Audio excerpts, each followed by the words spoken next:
So I think people have started to use the term "you're arguing disingenuously" as a way to say, "oh, I'm losing, abort." I'm gonna walk you through something. Someone stitched my "there are only two superpowers" video, right? Which, by the way, was a tangential learning video geared to tell people about the two competing models of physics that we have that have not yet been reconciled. One day we'll get that grand unified theory. Anyway, his point was, no, what about concepts? And so I started a dialogue with him. And one of the things he said was, you have to admit that there are non-material concepts in the world. And I said no. And he seemed confused by that. He said, what do you mean no?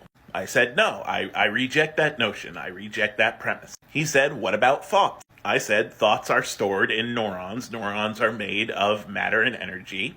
Therefore, they are material. He said, what about concepts? I said, concepts are stored in neurons. Neurons are material. I did not agree with his premise because his premise was, there is something immaterial, thus there has to be something immaterial. It was a tautology. And in response to this, he said, I'm being disingenuous. And to respond to that, I said, no, I'm being very genuine. This is kind of how I believe. And then he blocked me. I'm not saying this as an insult or anything, but I do feel like people need to take Logic 101 courses, you know? Like, I feel like we have to at least get past the point where we're agreeing on premises, because if we don't, I mean, God, it's just going to be a whole lot of frustration and anger, right? Anyway, I'm not saying his username, you know, like, I don't need to put anybody on blast. I just think it's really crazy that you're being disingenuous has just become this stand-in for, I don't have a good counter-argument against you. And I think that kind of weakens the accusation, because when people really are being disingenuous, it's something completely different. It's arguing just to frustrate, and that should be called out, and it gets harder to call out if people start saying that